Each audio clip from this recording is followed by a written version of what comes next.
Hello বন্ধুরা, আমি সায়ন্তিকা আর review আমার আরেকটা মিনি ব্লগে তোমাদের সবাইকে স্বাগত। কেমন আছো বলো? পুরী এসেছি অথচ ঘুরতে যাবো না তা কি হয় বলো? তাই একটা দিন ম্যানেজ করে সবাই মিলে ঘুরতে বেরোলাম। কোথায় গেলাম, কি করলাম সবটা আছে এই ব্লগে। তাহলে চলো ব্লগটা শুরু করা যাক। আমরা এখন বেরোচ্ছি, ঘুরতে যাব সাইট সিনে। মিঠি রেডি, মিঠির পাপা রেডি, আর মিঠির মাও রেডি। চলো ঘুরতে যাই। আমরা তো রেডি হয়ে গেছি, কিন্তু এখনও এই বাচ্চাগুলো রেডি হয়নি। আমার একটা বাচ্চা আছে সবচেয়ে ছোট, তার সত্ত্বেও আমরা ফার্স্ট রেডি হয়েছি, কিন্তু এদের আর হয় না। তারা দিয়ে বের করলাম। ওদিকে ওই যে শ্রেয়া আর বিজয় কখন থেকে দাঁড়িয়ে আছে এসে। 7টায় টাইমিং ছিল, আমরা 8টার সময় গাড়ি নিয়ে বেরোচ্ছি। ভাবো তো কী ভাববে লোকজন।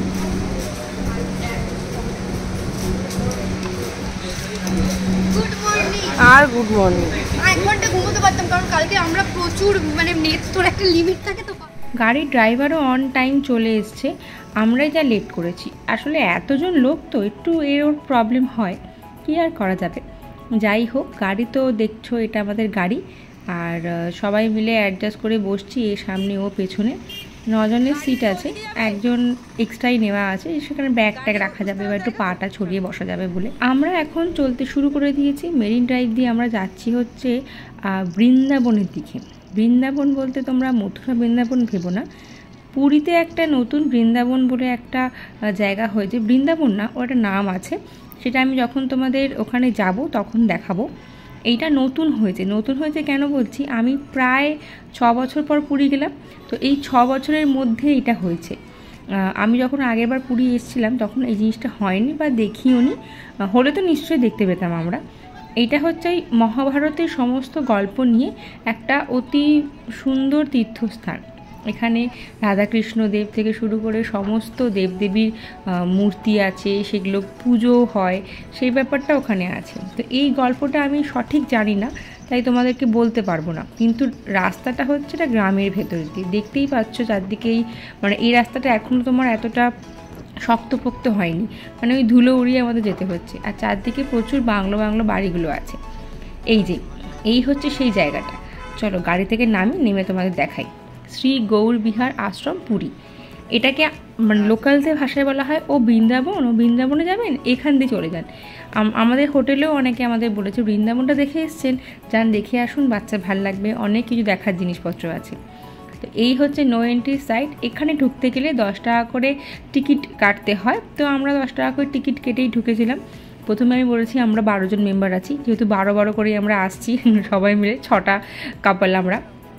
তারপরে বললাম 12 জন তো আমরা নেই, আমরা তো 8 জন মতো এসেছি। দাদা আমরা 8 জন এসেছি না, আমরা আবার 4টে টিকিট ওরা ফেরত আমাদের টাকা ফেরত দিল। ঢুকতেই জগন্নাথ দেবের মূর্তিটা আছে, কি সুন্দর দেখতে লাগছে ঠাকুরকে, দেখি মনটা ভালো হয়ে গেল বলো।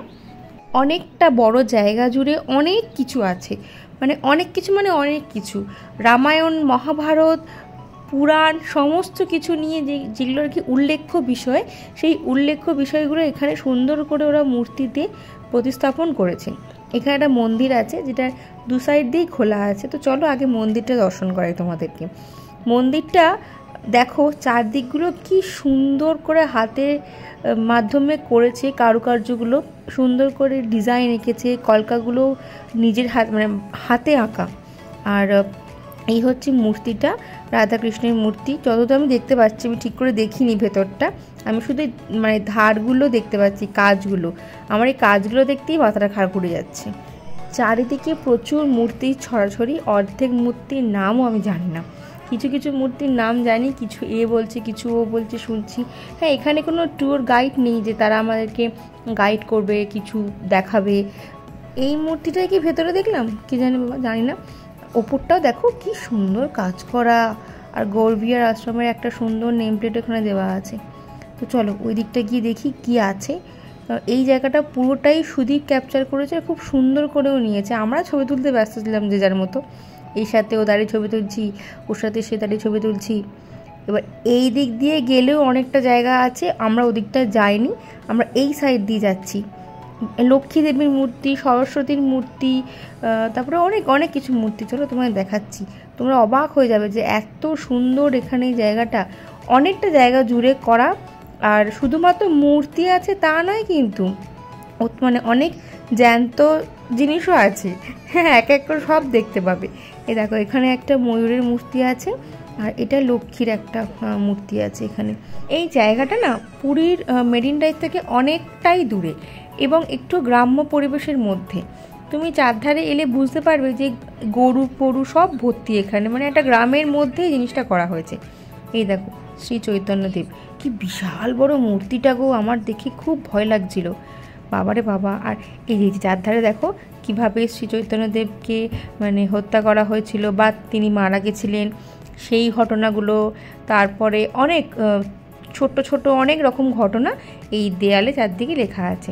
এই দেখো শিবেরও একটা মূর্তি আছে, খুব সুন্দর জিনিস। এবং শুধু শিবের মূর্তি না, শিবলিঙ্গও একটা আছে, আমি এই ধারে কাছেই কোথায় দেখেছিলাম একটা। তারপরে শ্রী চৈতন্যদেব মানে ধ্যানে বসে আছেন সেইটা। এই দেখো কি সুন্দর রাজহাঁস ভর্তি এখানে, এখানে রাধাকৃষ্ণের মূর্তি আছে, এরকম প্রচুর আছে। আমরা এই জায়গাটা প্রায় আধ ঘন্টা থেকে 45 মিনিট ধরে ধরে দেখেছি। আর একটা মজার জিনিস আছে, এই দেখো শিবলিঙ্গটা দেখালাম তোমাদেরকে। আর এই দেখো সমুদ্র মন্থন, মানে অমৃত মন্থন যেটা আর কি, এই দেখো এইটা এখানে আছে। মহাভারতের আর ওই পুরাণের সমস্ত ঘটনা এখানে আছে। ওমা মাগো কি করবো মানে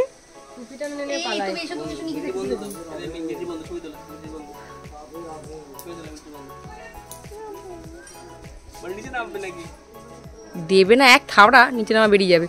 আমি বাড়ি যাবো। নিকিতা রে, তোর কাঁধে যদি না উঠে আমার নাম নেই। জয় কি বিজয়,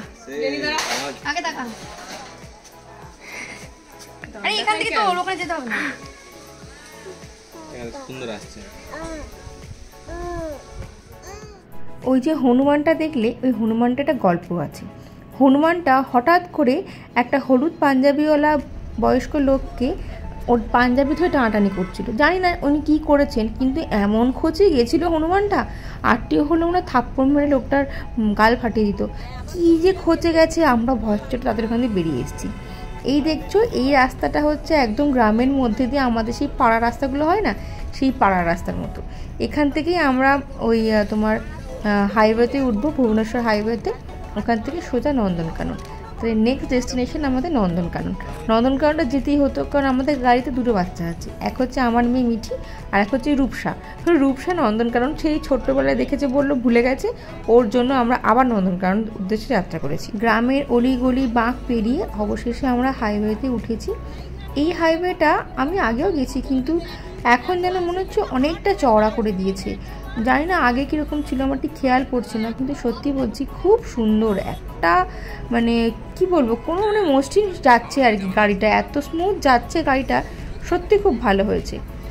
এই ব্রিজটা হচ্ছে তোমার আমাদের রেলওয়ে ব্রিজ, আপস ডাউন দুটোই আছে। এখান থেকেই আমরা কাছাকাছি একটা আমরা স্টেশনও দেখে এলাম। এক কাজ করা যাক, এই হাইওয়েতেই কোনো একটা ধাবাতে দাঁড়িয়ে একটু পেট পুজো করে নেওয়া যাক, বড্ড খিদে পেয়েছে। সকালবেলা তো কিচ্ছু খেয়ে বেরোয়নি, গাড়িতে উঠে মিঠির জন্য একটুখানি বিস্কিট নিয়ে গেছিলাম, ওই আমরা ভাগ ভাগ করে খেয়েছি, আর এখন মারাত্মক খিদে পেয়েছে। চলো একটু খাওয়া দাওয়া করে নেওয়া যাক। বলতে না বলতেই আমাদের ড্রাইভার দাদা একটা হোটেলের সামনে দাঁড় করে দিয়েছে। পরিষ্কার পরিচ্ছন্ন না হলেও খাবারগুলো কিন্তু ভালোই ছিল। সবাই সব রকম কিছু অর্ডার করেছি, কেউ পুরি তরকারি, কেউ উপমা, কেউ ইডলি, কেউ বড়া, সব কটা খাবারই খুব ভালো ছিল। আর সর্ষের তেলে ভাজা লুচি আমি অনেকদিন পর খেলাম। একটু হাইজিন মেনটেন এখানে করাটা উচিত ছিল, কিন্তু এরা করেনি, তাই সব ছেড়েই দাও। কিন্তু সত্যি বলছি খাবারটা খুব ভালো ছিল, স্পেশালি বড়াটা, সাউথ ইন্ডিয়ান বড়া অনেক দিন পর ভালো খেলাম। বড়াটা খেয়ে আমরা কোল্ড ড্রিঙ্কস খুঁজে বেরিয়ে গেছি, কারণ এত তেল পেটে পড়েছে, এবার কোল্ড ড্রিঙ্কস খেয়ে হজম না করলে মরে যাবো। এই কোল্ড ড্রিঙ্কস খুঁজে আমরা যে যার মতো গাড়ি দুটো বললাম আবার। চলো আজকের ব্লগটা এখানেই শেষ করলাম, ভালো লাগলে অবশ্যই লাইক আর শেয়ার করে দেবে। দেখা হচ্ছে নেক্সট একটা ভিডিওতে, আজকের মতো টাটা।